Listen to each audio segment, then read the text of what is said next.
देखो एक घोड़ा है, उसको एक फील्ड में बांधा गया है।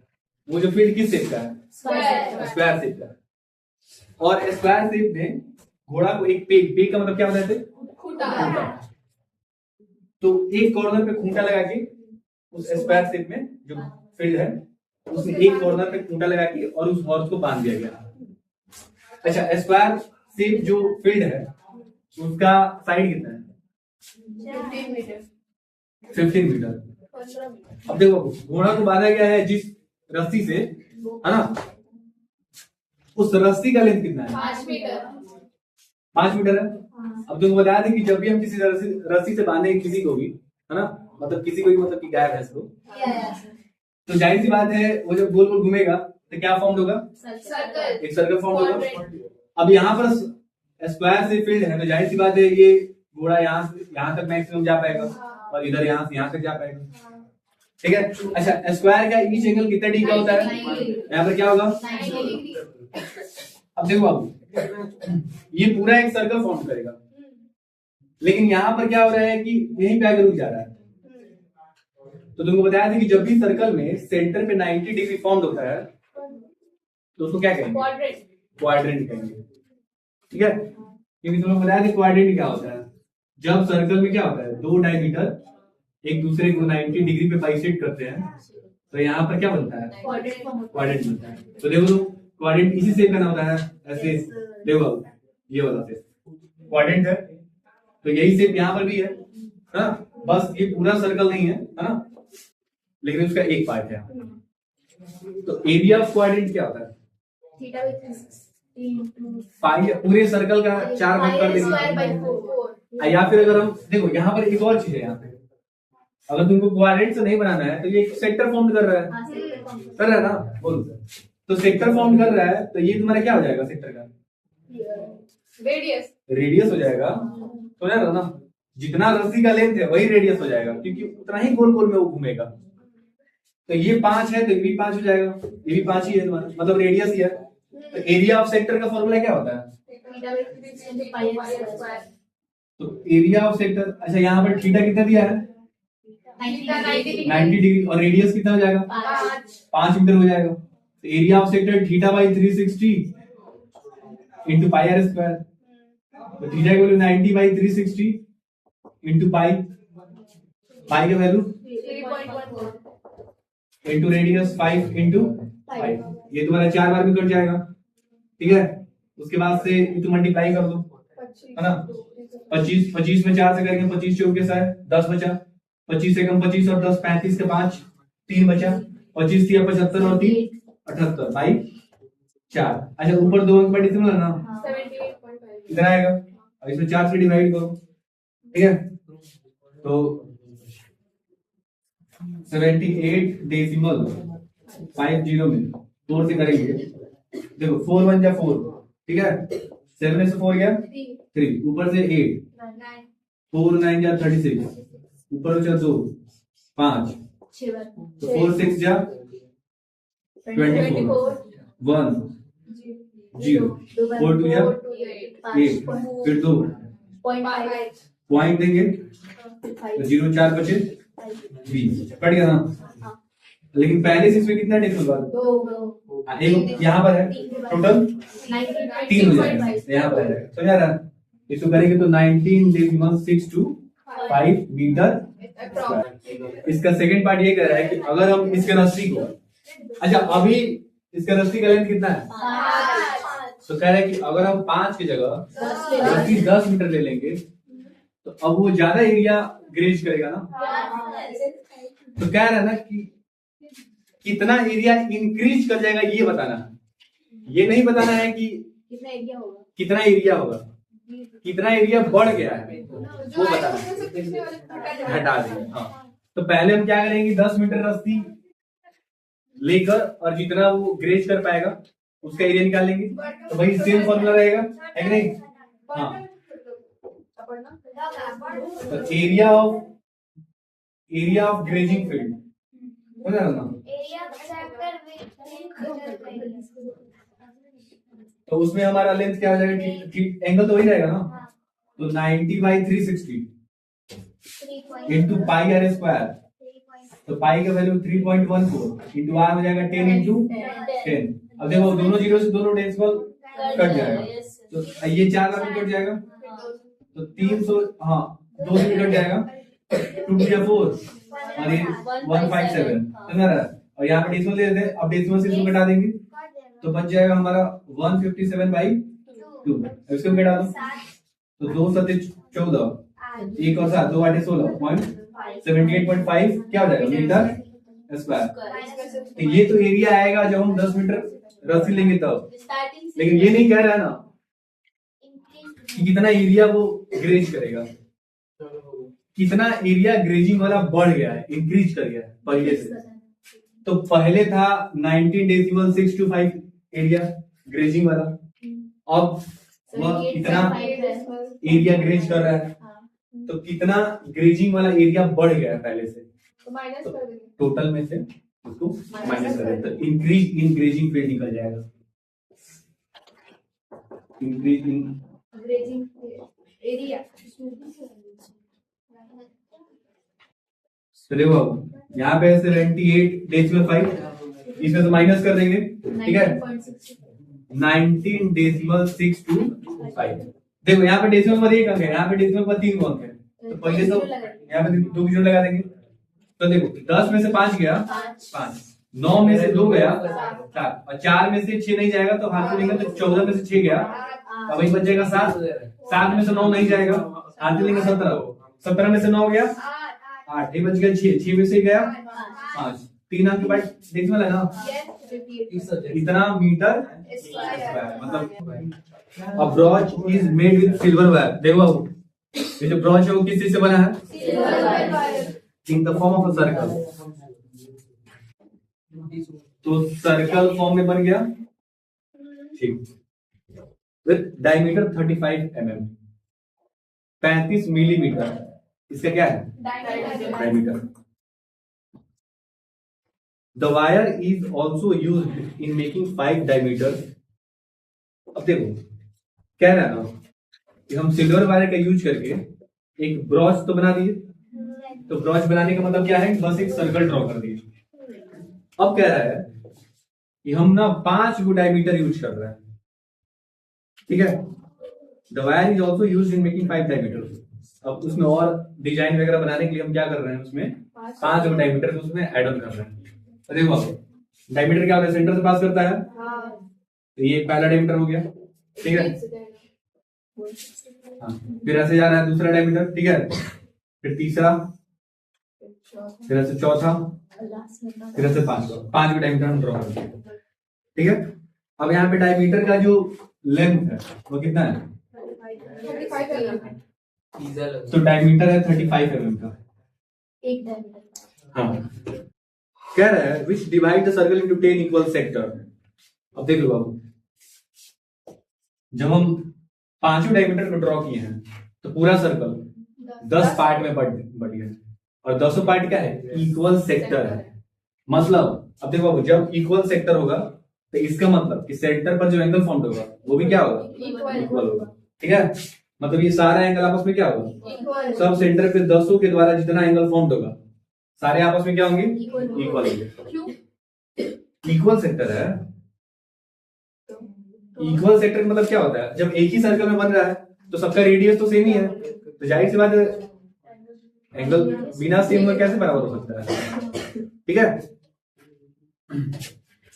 तो क्या फाइंड करना है जी, the total length of the silver wire required. पहले तो क्या रहा ना कि सिल्वर वायर का यूज हम किए हैं जिस चीज में, पहले उसका लेंथ बताइए। तो सबसे पहले तो हम ब्रॉच बना है, तो पहले तो ये बाउंड्री ड्रॉ किए हैं वायर का यूज करके, तो इसका मतलब कि सरकमफ्रेंस ऑफ सर्कल।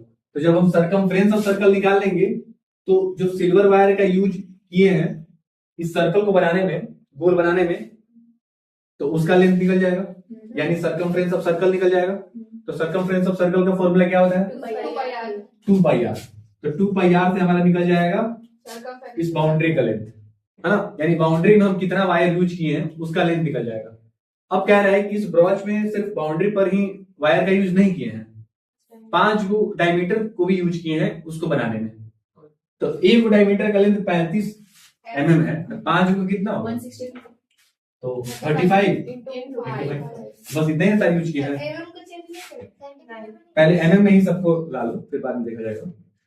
तो सर लेकिन इसमें लिखा तो नहीं है सेंटीमीटर में चेंज करना है। पाई का वैल्यू कुछ दिया है? नहीं दिया है, तो फिर हम 22/7 लेंगे। ठीक है, तो देखो अब यहाँ रेडियस निकालना पड़ेगा। हाँ तो आधा कर देंगे। हाँ। तो पॉइंट रेडियस क्या पाई होगा? का वैल्यू 3.1 35/2 mm हो जाएगा। हाँ। चलो, total length of silver wire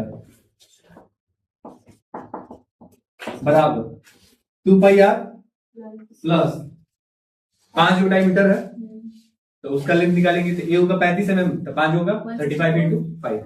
चलो देखो 2 into पाई के वैल्यू अगर नहीं दिया है तो 22/7 लेंगे, और रेडियस कितना है? 35/2 प्लस 35 into 5 करेंगे तो 5 5 जा 25, 2 बचा, 5 से 15 और 2, ठीक है। चलो देखो कट रहा है, 7 बचे 35 और 2 से 2 कट जाएगा, 22 बचे 110 होता है प्लस 175 तो 285 हो जाएगा। तो इतना mm आ जाएगा। अब देखो इतना डायमीटर दिया, मतलब रेडियस पता है हमको, तो एरिया ऑफ सेक्टर का फॉर्मूला क्या होता है? तो बताया था कि एरिया ऑफ सेक्टर फाइंड करना है तो हमको दो ही चीज पता होना चाहिए, एक रेडियस और एक थीटा। तो रेडियस तो पता ही है, क्या निकाल लो। देखो इसका सेकंड पार्ट भी समझ लो, फिर नोट करते रहना, पहले समझ लो बाबू। पहले देखो यहाँ पे क्या रहा है कि प्रत्येक सेक्टर कितना एरिया फॉर्म कर रहा है, ये एरिया बताना है। तो पहले थीटा निकालना पड़ेगा ना। ऐसे एक बात बताओ, पूरा सर्कल कितने सेक्टर में बढ़ गया है? 200 इक्वल सेक्टर। तो 200 के द्वारा सेंटर पर जो एंगल होगा वो भी क्या होगा? तो अगर हमको 200 सेक्टर मिला देंगे तो पूरा सर्कल बन जाएगा ना। तो 360 डिग्री फॉर्म होगा, 360/10 तो टोटल 360 डिग्री फॉर्म हो रहा है। अब पूरा 360 डिग्री कितने पार्ट बढ़ गया है? 10 पार्ट में, और सब बराबर बटा है। तो एक पार्ट का निकालना है तो 10 से क्या कर देंगे? डिवाइड कर देंगे। तो जब हम 10 से डिवाइड करेंगे तो 0 कट जाएगा, यानी 36 डिग्री आएगा। तो एक सेक्टर पर, एक सेक्टर के द्वारा सेंटर पर जो एंगल फॉर्म होगा वो 36 डिग्री होगा। ठीक है, यहाँ पर लिख लेंगे कि angle formed by each sector, ठीक है, एट सेंटर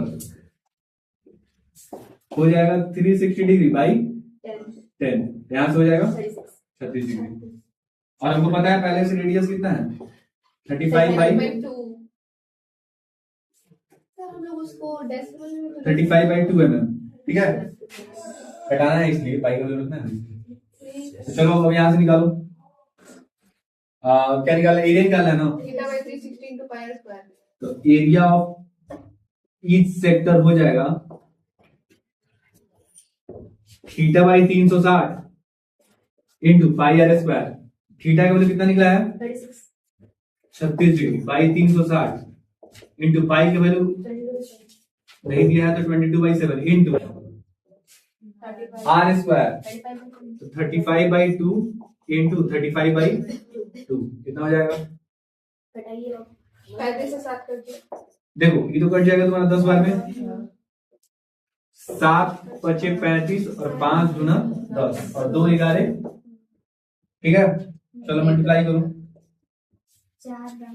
तो 11 पचे 55, 5 11 दिया 33 और 5 38, डिवाइड में क्या आ जाएगा? 4।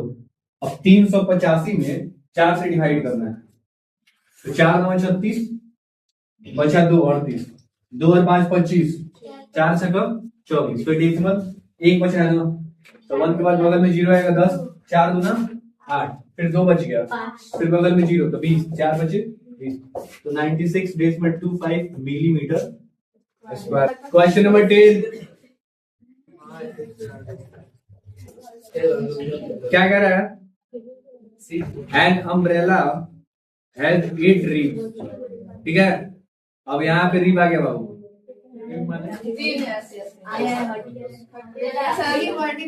छाती नहीं जानते हो? चलो अम्ब्रेला का छाती, अरे रिब वो छाती का बात ही जो छाता है इसके बीच में रिब है, ये सब इक्वली स्पेस्ड है, सब बराबर बराबर डिस्टेंस पे है। कह रहे हैं इसमें टोटल 8 गो रिब है, ठीक है। Assuming umbrella to be a flat circle. अब देखो कभी क्या होता है, छाता हवा में जब उधिया जाता है फ्लैट हो जाता है, उल्टा हो जाता है? तो वैसे ही मानो कि छाता उधिया के फ्लैट हो गया, ठीक है। Of radius 45 centimetre. इसका रेडियस कितना है? 45 सेंटीमीटर। 45 सेंटीमीटर। 45 सेंटीमीटर। आगे देखो, find area between the two consecutive ribs. Consecutive मतलब क्या होता है? लगातार। तो कह रहा है ना कोई दो को लगातार रिब ले लो और इसके बीच का जो एरिया है ये तो निकालना है। तो अभी तो हम लोग निकाले हैं, अब तुम ही बताओ। 8 गो रिब है, 8 गो रिब है ना, बोलो तो कितने पार्ट में पूरा बढ़ जाएगा? 8 पार्ट में बढ़ जाएगा। हाँ, इक्वली स्पेस्ड है तो सेंटर पे इक्वल एंगल फॉर्म करेगा। हाँ, तो यहाँ पर angle formed by 2 consecutive ribs, 40 degree में 2 consecutive ribs 40 degree at center। तो देखो टोटल सेंटर में एंगल बनता है 360। अब यहाँ 8 गो रिब है तो 8 पार्ट में बढ़ गया है। दो लगातार होता है। हाँ, तो दो को लगातार के बीच का एरिया फाइंड करना है। समझ रहा है? कोई भी दो को लगातार ले लो, इसके बीच का एरिया फाइंड करना है, ये वाला एरिया, ठीक है सर। ठीक है। तो सबका एरिया बराबर ही ना होगा, सबका एरिया बराबर ही ना होगा। देखो कितना होगा, 8 से 32, 8 में 40, 45 डिग्री आएगा, ठीक है। इनके द्वारा एंगल जो बनेगा सेंटर पे वो क्या होगा, 45 डिग्री होगा। अब इसका एरिया निकालना है, तो एंगल पता ही है, रेडियस पता ही है, चलो निकालो। तो एरिया ऑफ सेक्टर हो जाएगा ना, theta by 360 pi are square into pi are square. चलो थीटा का वैल्यू 45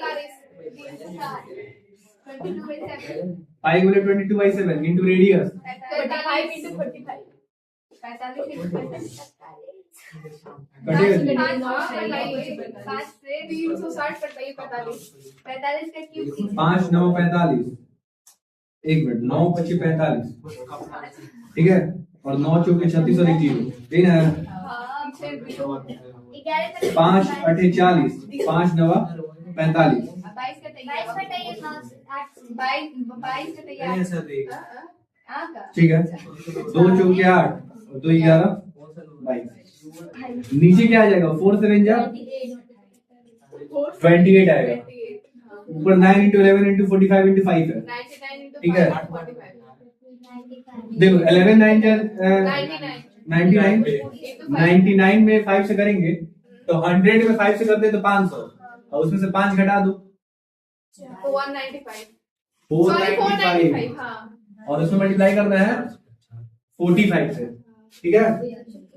चल लेकिन 5 क्यों घटे क्योंकि 99 से एक एक्स्ट्रा 100 लिए थे ना, हाँ और 5 बार एक्स्ट्रा लिया ना क्योंकि 5 से मल्टीप्लाई किए हैं तो समझ गया देखो 5 5 जा 25, 2 बचा, 5 9 जा 45 और 2 47, 4 बचा, 5 4 जा 20 और 4 5 20, 2 4 9 जा 36 और 2 38, 3 बचा, 4 4 जा 16 और 3 90। तो 5 7 12 2 12 1 है ना, 2 2 2 7 5 कितना ही दे रहा है क्या, कितना ही आ रहा है आंसर देखना कितना दे रहा है। अरे भाई हमको उतना नहीं देना है, फ्रैक्शन में है। चलो इतना सेंटीमीटर